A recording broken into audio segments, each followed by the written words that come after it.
What's up, everybody? Welcome back to your favorite pickleball podcast. Joining us this week, a very special guest. He may or may not be the sponsor of the Tiny Violin of Sam Querrey. We'll get to that in just a moment. But first, a quick thanks to our sponsors before we get going with this one, starting with Pro XR, the official paddle of MLP, the only paddle custom fit for your grip. Knock Around, the official sunglasses of MLP, quality shades that won't break the bank. Aura Organic, the official nutrition partner of Major League Pickleball. Transform your health with plant-based nutrition from Aura. As always, every week, I'm one of your hosts, Mish McMahon, former Michigan volleyballer, current sports broadcaster, one of the voices of Major League Pickleball, counting down the days to Daytona. And as always, the infamous four-time Survivor contestant, former pro cyclist, former college swimmer. He's the wisest mullet on the pickleball tour. He is Tyson Apostle. There it is. Give us a flick in the wind. And joining us now is a man who started his career with the New York Yankees. He's built several pro soccer teams. And now his newest empire, Major League Pickleball. He's the chief operating officer of the D.C Pickleball Team. Adam Behnke is joining us on this week's episode. Adam, hi. Hello. Thank you for joining us. Let's begin with the obvious, Mesa. MLP Mesa was awesome. You were a new time part owner, new time to the sport, to Major League Pickleball. So what was your experience like if you had to encapsulate it? Oh my gosh, it's a great place to start. And thank you for having me. I'm so excited about this and MLP in general. I went into the events, asking myself, what is this possibly going to be like? And how much hype is this really going to live up to it?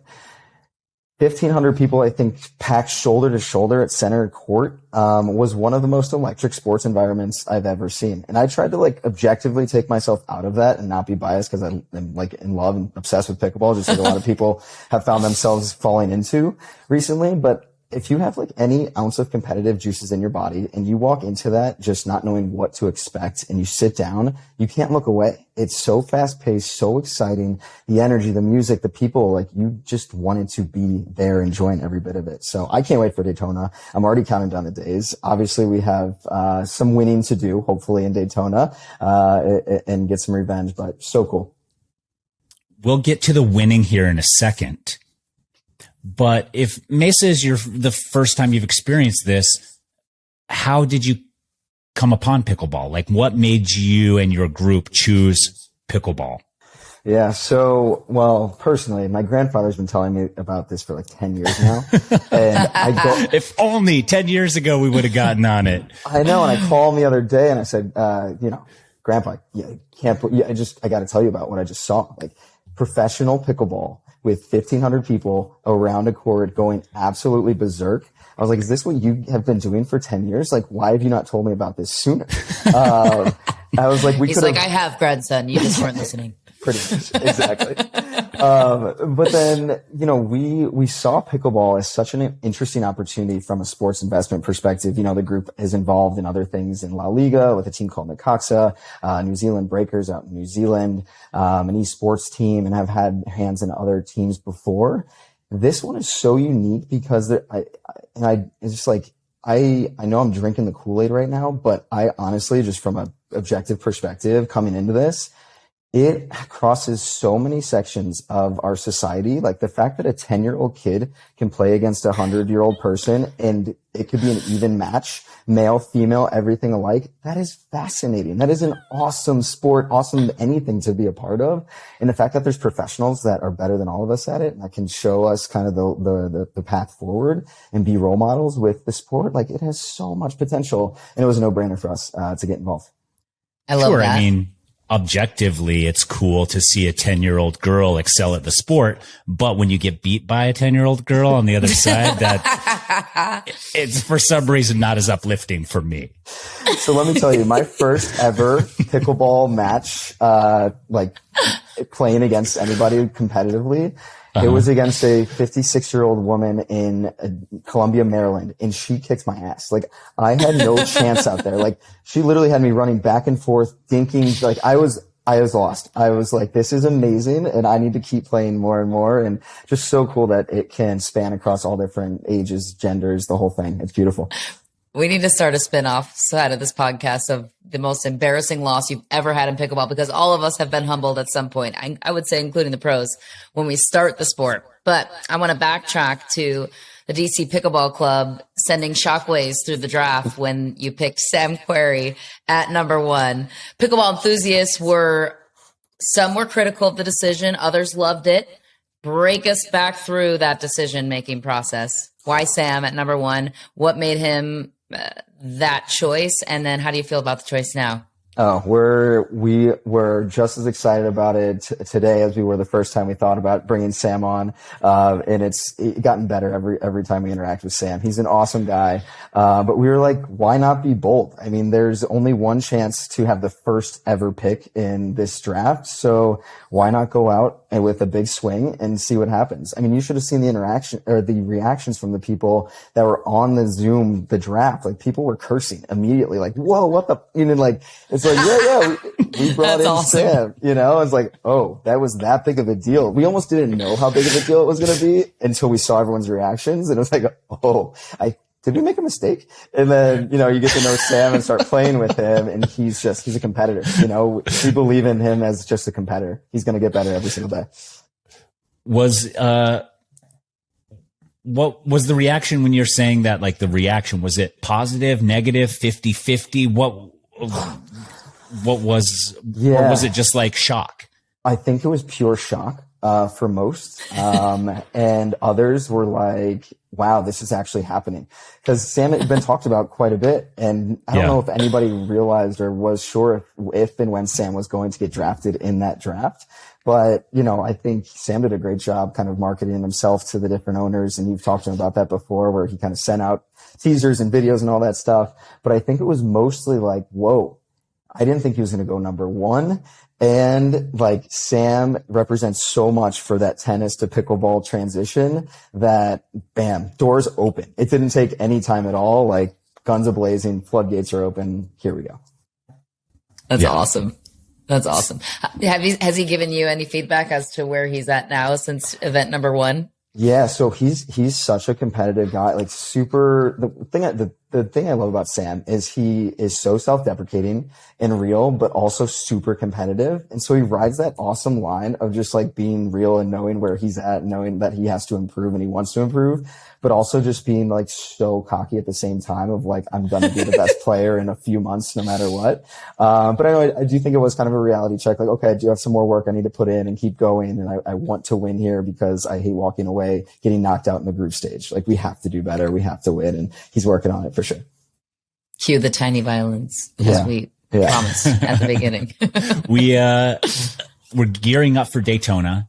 It's end of March. So, almost a less month? than over a month away. Yeah. What are you doing to prep? Are you bringing your team back together before then? Are you in touch with these players every day? Like, what is the buildup to Daytona, or what will be the buildup? I know we're still a little ways out, but I'm assuming there's some game plan there. For sure. Yeah. So, after Mesa, we decided that nobody was allowed to fly home. We took them all with us, and they've been training 24/7 for the last 3 weeks since Mesa, and they're not allowed to leave until 3 days before the event. So they're training really hard right now. They're surviving. They're doing well. I promise we're going to come out alive and do much better than we did in Mesa. No, all kidding aside, they're all doing their PPA, PP tournaments, keeping sharp, and we're consistently having conversations with them on a regular basis, watching what they're doing, live and or online. And, every single week we're talking about what people have done, what their performance looks like, where we can improve. And then we're going to try to get together at least a week in advance of Daytona, maybe do a little Airbnb action in Daytona, spend some time in the sun, get everybody together again, and gain some momentum going into that initial group stage. And hey, I don't know who made the draw last time, but we better get a better draw than the Breakers and Utah Diamonds. Like, that was pretty messed up for our first ever round. We witnessed Brooks do the draw live. So no, there was no tampering or anything. He was pulling stuff out of this spinny barrel thing. Man, I hope that barrel treats us better next time. The team's coming in tan. That's one of the, you said, get them in the sun, get that vitamin D. Yeah, exactly. Just increase that, positive vibe, feel around everybody. We think the more energy we can bring on Thursday, the better. It was so cold. It was like 35 degrees in Mesa, Arizona on that Thursday. And we cold. We looked like we were frozen. It was brutal. So we're going to thaw out and get after it on Thursday in Daytona. So I want to ask you, I play recreational pickleball. Sure. And even at that stage, when your partner kind of screws it up or loses and it's like, it's your partner's fault, like I can't help but be a little bothered still and like side eye them and be like, hey, what's going on? Yeah. But I'm imagining like at this level in a team format like MLP, that has to be there. Can you feel that? Is that like in the back of your mind somewhere? Are you like, hey, so-and-so, if you would, like, I don't know how that totally works there, but somebody's got to blame somebody for losing, right? Oh, for sure. Absolutely. And that's what I love about our team is everybody shoots each other straight. Like Shelby will just tell you like, hey, this is what's going on, and vice versa. Stefan, he's a talent. That guy is like our court general. He's going to tell you how it is, good, bad, or ugly. And that side eye turns into I'm looking straight into your soul and I'm going to tell you what's going on. And we're going to make sure we work this out. But yeah, you can't help but walk away feeling like, man, come on, like do better. Like we had that point and we know what we worked on previously, or we tried this one tactic over another. And you're like, I did everything I could, but then they find, I don't know, some sort of weakness or whatever it may be in the other partner, and all of a sudden start exploiting it, and it almost feels helpless on the other side of the court. So it is a challenge for sure, but that's what I love about the team. Like we spent time together coming into the season. And so, when we were having challenges there in some of those games and matches, like people were willing to tell each other how it was and talk it through. And that's still the case right now as, people go back and forth and have their own tournaments. So how was it? What was the vibe exiting Mesa? Like Shelby said something, you said Stefan said something. Are you going to share that information, or is that top secret? Like, is it going to hurt somebody's feelings? Well, that's why Sam's in hiding right now. He's still working through, He's still hiding. He has to become number one by the end of March. He's locked in. Okay. Good. That's awesome. That's hilarious. What went into the draft strategy for you guys? Obviously, other than Sam at number one, what else were you guys thinking based on who was available at each position? For sure. So we kind of struggled with the idea of male versus female first, like what's top priority? Where does that draft kind of order go? And then of course you're playing off what you're reacting to what you're seeing from the other teams and the other owners and whatnot. So you go in with this strategy and you're like, best case scenario, this is how it's going to go.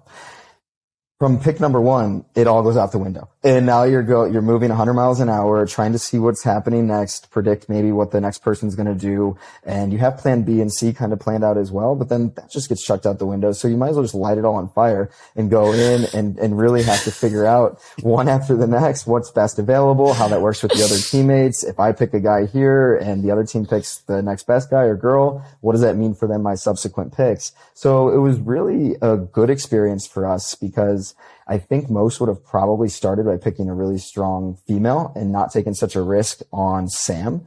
But, we believe so much in the way that Sam is going to progress. And of course, this would benefit us more if we had all year long instead of just 2 more events.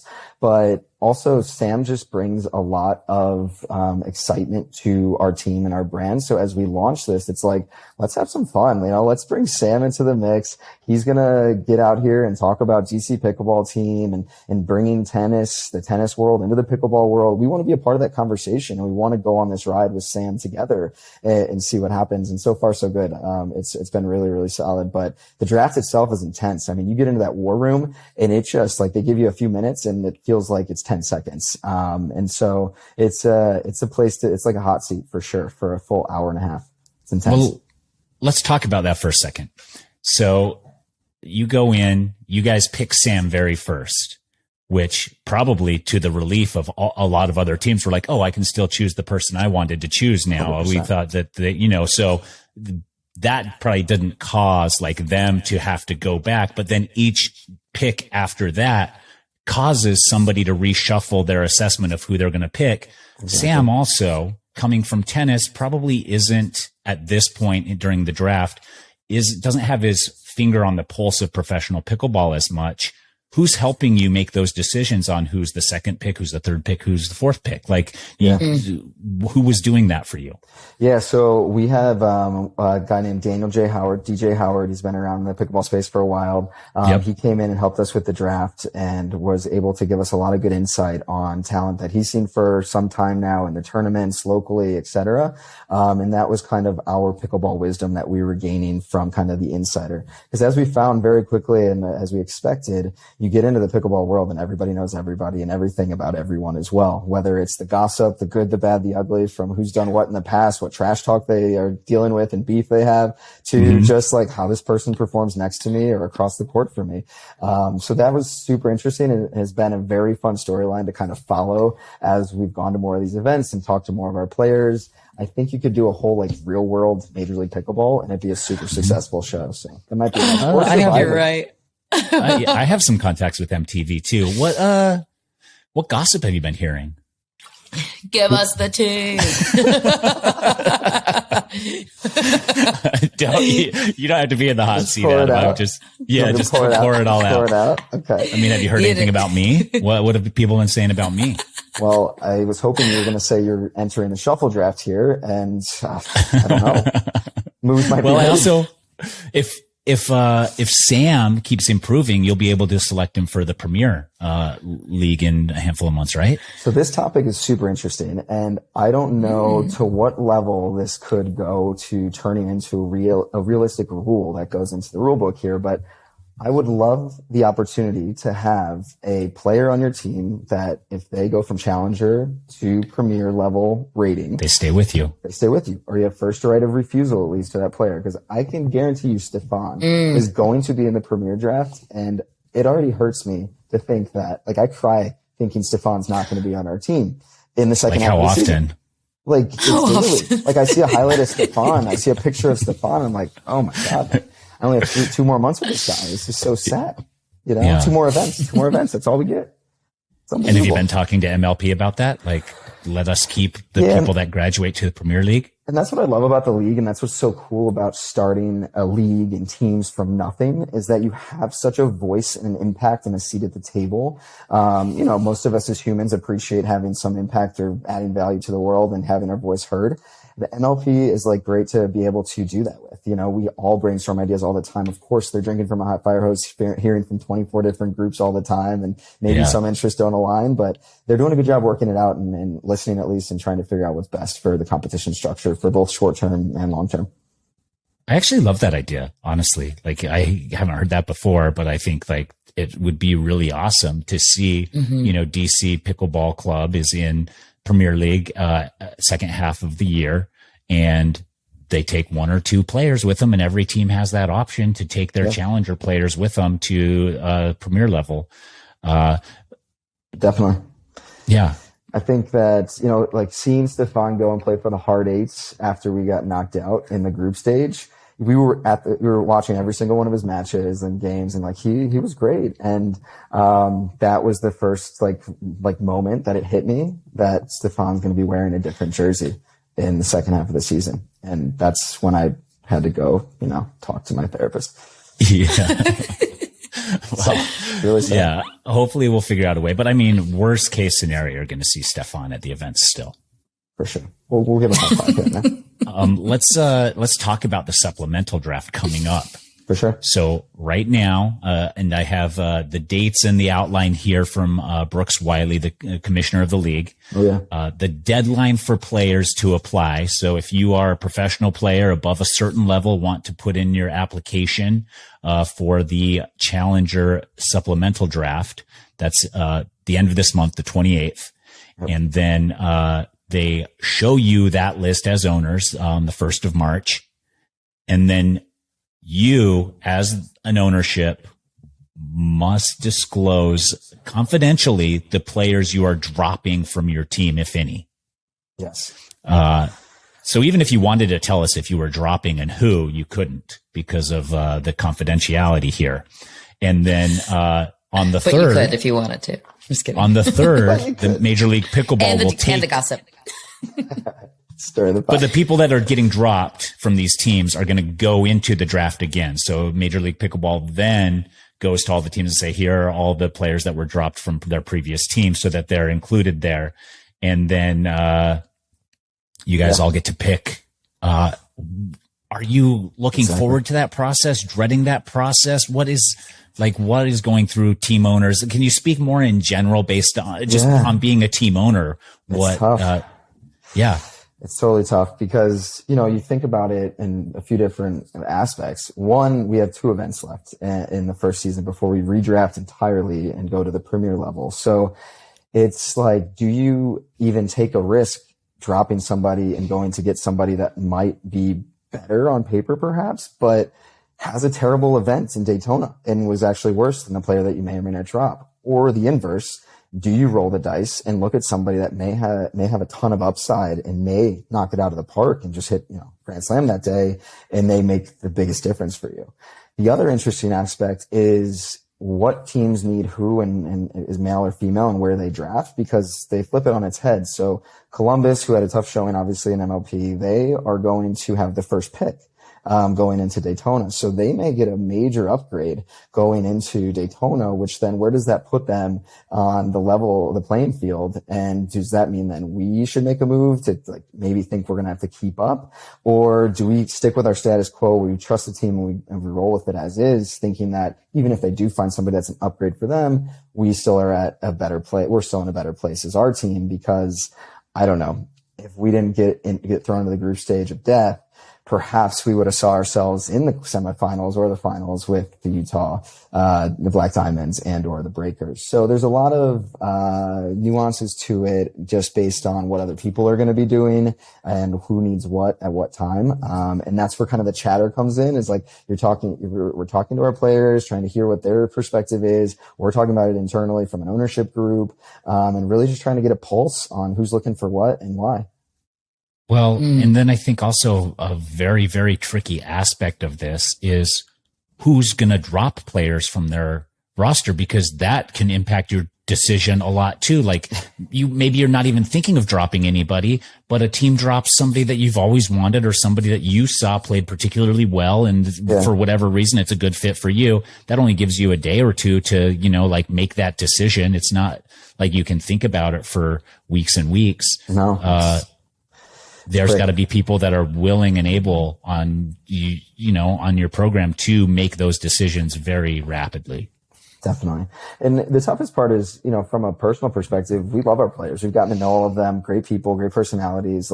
You'd tell us if they weren't, right? Oh yeah. If they were absolutely awful, I would certainly say It's like you you build relationships with people, and we don't have to break up with them. It's really hard, and, we want, the thing is that, and also if you had a full season, if we were playing all year long, I think you have definitely you have a different outlook on who you're drafting, who you're dropping, who you're not, if you're sticking with your team, what their upside is for the next 2 events versus 5, 6 other events. It's a very different thing. And so, it's almost like trying to catch lightning in a bottle with these events leading into 2024. I get the whole setup trying to lead us to that promotion relegation in 24, which makes a ton of sense and I'm super stoked about. But this first year, man, it is interesting to play with all these different elements. I was going to dive in with that concept with you because you're a soccer guy. You have prolific background in building pro soccer teams. So with that knowledge, dive deeper into the promotion and relegation system, and to those that are not familiar with it in American sports, why it makes the most sense with what you know about Major League Pickleball. Definitely. I am so happy that there's finally a sports league that's taking the risk and making the move of doing that in our sporting world. It's one of the most talked about things in all of soccer in the States, and as to why not, how it works, how it doesn't. And now there's finally a blank enough canvas where we can make the move with Major League Pickleball. And so going back to what I said before, I just love the fact that we have essentially a blank canvas here, and we can put our collective mind share together to be building really interesting, cool processes around a sports league that maybe otherwise you couldn't do in some more traditional leagues. And that's why we know that Major League Pickleball and pickleball is here to stay forever. And I don't mean to bash my former like soccer background, but I don't know. Pickleball is going to be a top 5 sport in our lifetime. Like, it is going to be very watched, very involved. People love it all across the country. Who knows when it's going to go global, but right now it has so much momentum in the States. You're going to see the advertising dollars come in. You're going to see the media rights pick up, and millions and millions of people are going to watch it. And I think, what's like, watch out soccer, watch out hockey, like MLP is right around the corner. That's interesting that you, say that about it being, a brand new league. So the promotion and relegation makes sense, or you can implement that. Cause as Michelle was asking the question, I was like, how would you do that with the NBA now? You'd like just chop the NBA in half, cause you couldn't take like a D league or something like that and have them become like, the lower level league, because the talent is just too different. And so like this is the only place that it works where the talent pool is deep enough to actually make it work. Definitely. And there's scarcity in roster spots. Like, the NFL has so many guys on their roster. NBA has a larger roster. I mean, you're looking at these soccer clubs, they have 25, 30 people. Four, that's it. 96 players in your whole league. There's going to be a point where I just can't wait to see how this whole thing shakes out with how many teams MLP ultimately ends up having, and what that means for promotion relegation as well, given that so many people are playing, so many people are improving. What is going to be that gap between a Ben Johns, best in the world, Annalie Waters, and the 95th, 96th player that's in the league? And how is that going to affect like all the other players that are trying to get into that upper echelon? With like swimming and track and field, like, people make the Olympics or don't make the Olympics by 0.0001. Is that going to be what it's like with the duper ratings or pickleball? Time will tell. Yes. So interesting. I think so. I think it will have to, as more and more athletes come into the sport to focus on pickleball specifically. Cycling was the same way. It was just like the difference in fitness level based on physical tests from the winner of the Tour de France and the person who took 200th in the Tour de France was like 1%. Yeah. It's like insane. So, and I think that as it gets deeper and deeper and the talent gets deeper and deeper, I think that's exactly right. It's going to be a percentage or even decimal points in skill level difference. Absolutely. And that's where this promotion relegation thing is going to be fascinating to see too. And the way that this shakes out from your initial draft picks to how we're eventually one day trading, signing players. Are these going to be 10-year contracts like you see in other sports? Are these going to be annual contracts like sometimes you see in soccer more so? It's going to have such a ripple effect. All of these decisions and all these conversations that we're having now and every single week, with the way this whole thing's structured, that it's like, stay tuned. Like, you want to see how MLP is going to develop. It's a fascinating storyline because there's just so many elements of it that sure could fall in line with your typical playbook for success with other sports leagues. But there's also just like so much trailblazing or risk taking that we can all make. And it may change the sports landscape of American sports forever. So why not give it a shot? Yeah. What would you say? How would you explain the risks to that, if any, or any drawbacks from your perspective? Yeah, depending on, it really comes down to the money, how the money flows within the teams and across the league. When a team gets like relegated out of the English Premier League, they immediately see like $150+ million hit to their revenue stream. So their top line gets majorly affected because of just media rights alone. So depending on how MLP and we structure the media rights deals, or wherever your primary revenue sources are coming from, which mostly is media rights in sports, and how that gets divvied up across teams, that's going to have a major impact on the significance of promotion relegation and how the teams remain equitable from a player competitive perspective too. Yeah, that's interesting. I could also see pickleball. I could see this also restructuring to some degree how we get our sports media, just as a maybe not that far. Just having my television background, I'm like envisioning all the changes that could come from all of this. Totally. And that's what I really liked about this stream on Tennis Channel and YouTube, was that you captured the speed of play and the rate of play. When I was there watching it live, it was like, okay, if this looks as good as it does here in person, like fast paced if they capture that on camera, this has a lot of potential. And then going back and looking at the stream, I thought they did an excellent job with the 3 different camera angles and the fact that you can see the firefights right there back and forth. It's like, whoa, this is a fast paced game. Hands are quick, hand-eye coordination, reaction times. It gives you such a greater respect and understanding for how good these players are. So that's what it's all about, is I think being able to replicate that experience that we all felt right there in Mesa to the TV screen, to the digital space. And who knows, maybe there's other camera angles we can explore too. But again, that's what's so awesome about the league, is blank canvas, and you can try those things out. Love yeah, that. I agree. You talked about, and with the promotion relegation, that also not only the media rights affect people's bottom dollar, but if you're a player in the Premier League, at a certain point, you're going to be getting paid more by your sponsors. You're going to be getting, all of that. And so it's going to be very, very competitive the wider that gap becomes between Challenger League and Premier League. Definitely. Who would you sign for a 10-year contract right now if you were signing players for 10-year contracts? Stefan. I would sign Stefan right now.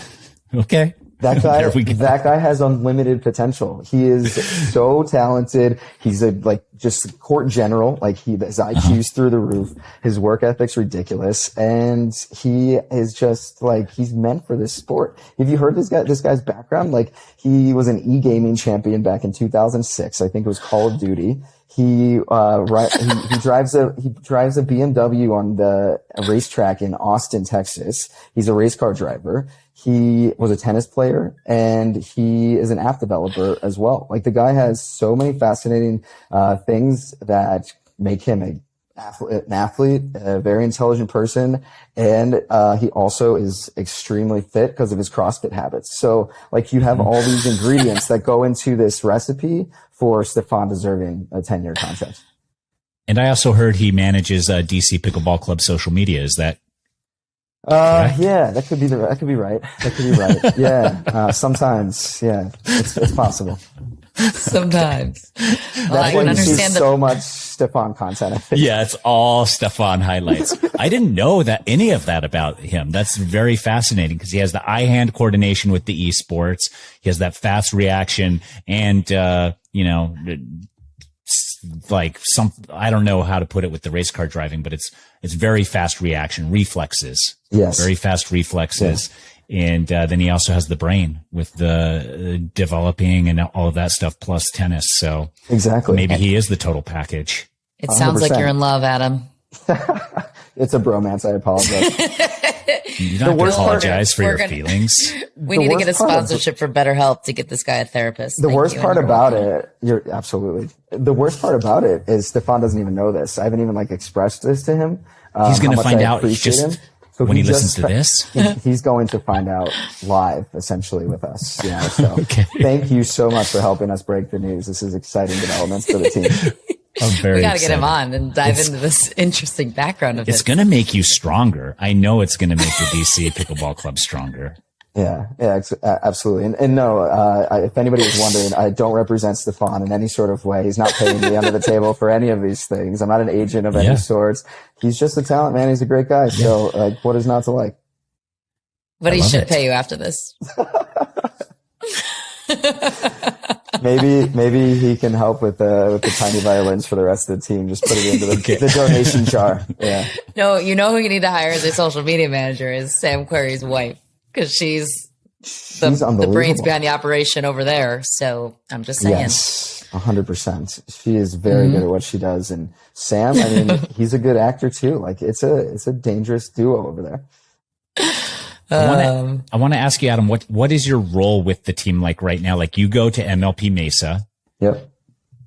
What is your interaction with the team? What are you doing? Are you sitting right behind the bench the whole time yelling at them? Are you trying to give pointers and they're rolling their eyes because they're I've been playing this sport for what is your role in person at the events? For sure. It's an all hands on deck, like get involved with everybody type of operation with the teams. And that's what's so great about building the relationship with them is that while they don't look at me as a coach, they look at me as their biggest cheerleader, and they're for moral support. But I'm also running around capturing some content on the phone so that we can have stuff for our content library and building on social media. We're really adamant about telling their stories. So, not only was I helping with that, but also making sure that we got our new sponsor onto our, jerseys with Stella Blue Coffee and Big Cat at Barstool. That was an amazing opportunity that came up, really going right into Mesa. So we were running around with Bobby and Frometh and the whole group, making sure that the jerseys looked pristine and ready to go the next day. That's cool. And then of course, interacting with everybody around the area. We found some random fans in the stands, bought them D.C Pickleball hats and handed out some t-shirts. So we're brand building, we're team building, and we're just really trying to do the best for everybody. I love it. I think, the uniforms look really great. I think so. I think they look pro, they look sharp, they look clean. Yeah. Agreed. And I also have noticed with DC Pickleball, that you're on social media quite a bit. You're making a big splash and you're letting everyone know you're there. That is one of the teams that I always notice present on social media. Yeah. So I think you're doing it right. That's awesome to hear. No, we really appreciate it. We think that the more that we can tell the story of DC Pickleball Team, the players and everything, it just helps the overall league and our operation in general. The tide rises, all boats follow type of mentality. And, we love being interactive and telling our stories. So we appreciate everybody engaging with us and commenting and talking about, anything and everything to do with pickleball. So we're having a blast with it. It's, at the end of the day, just a lot of fun. And, I can't wait to see the day that we get to 1,000 followers on Instagram, which is up around the corner. Next is 5 and then 10 and so on and so forth. But, you can just tell the pickleball world just wants to see more and more pickleball content. And I'm glad that we're in the space and getting to be a part of that. Yeah. That's cool. By the way, that's high praise from pickleball's fashionista, Tyson Apostle. That is telling you your team looks sharp. Mm-hmm. Just saying. Wait, Tyson, you didn't tell everybody that you helped us with the designs in Fila? I just did. Yeah. I was not going to, but I like to work in the background and, right.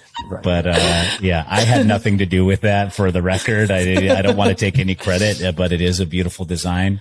So this is not the time when you're going to go and grab the shirt from the closet that we sent you a few weeks ago. Yeah. The full package. The full kit. Yeah. I mean, it might be a conflict of interest for me, but I will represent a full kit if you send it. Adam, if they had pickleball teams in college, I know we talked a little bit about, you were a runner in college. I was a swimmer, two of the most boring sports to participate in. Oh man, running though, I mean, at least you get to chit chat while you jog. Swimming, unless you had a kickboard, that was the only time you got to chit chat, was when your head was above water. 5 years, 10 years, they're going to have pickleball. They already have pickleball teams in college, but they're going to have, instead of clubs, they're going to have full teams. How nice would that have been for us? Ugh. I would have preferred it. Absolutely. Same. So much more fun. My knees would not be all bent out of shape these days. For longevity of health purposes, for more camaraderie and fun. People probably would have thought I was more interesting or cool to hang out with than just a runner in short shorts and a headband all the time. I was into Speedo. I had it even worse, bro. Actually, Speedo in college was respected, but in high school and junior high was the worst thing for your image as a boy growing up. Totally. It's hard to recover from because you go back. You go back home and people are like, oh, that's that short kid. I've seen too much of your thighs. You're out. But short shorts are in now. We love short shorts now. Do you not wear short shorts now? Dude, I saw Manassi talking about how long his shorts were at MLP and he was pissed. He needs, I need him to be shorter. Where are the 5 inches instead of 9? I think he had 9. He was wearing Allen Iverson's, down to his ankle. From the 90s. I'm oh man, I get it.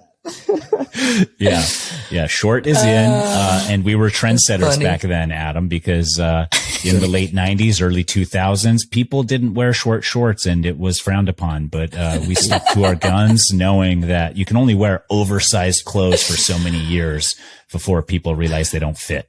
That's right. Well, That's right.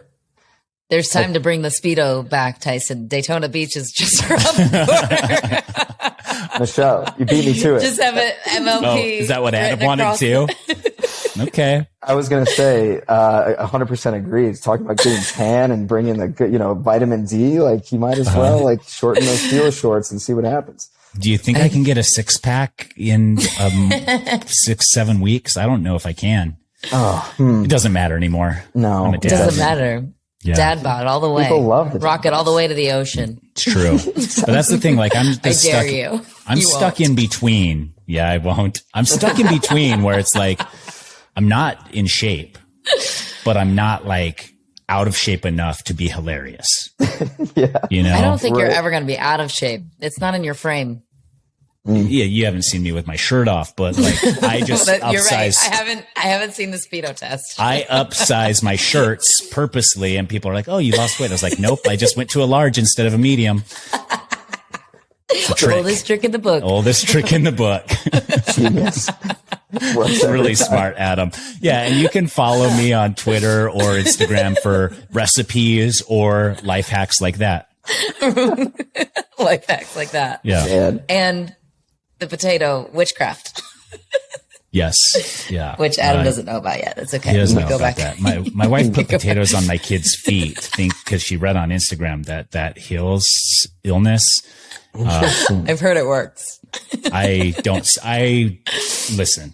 I'm a man of science, and Yeah. I'm going to say like there needs to be more studies done on Right. raw sliced potatoes on soles of feet as a healing mechanism. It's my favorite story.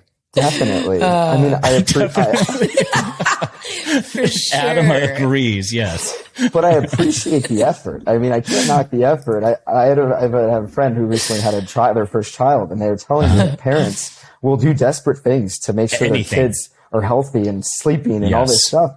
Yes. And so I can't Why wait not? for their equivalent of this potato witchcraft story, because it's right around the corner. I know it's coming soon. But I'm like, how far do parents go? That's a really good one. That's stretched my limit of imagination.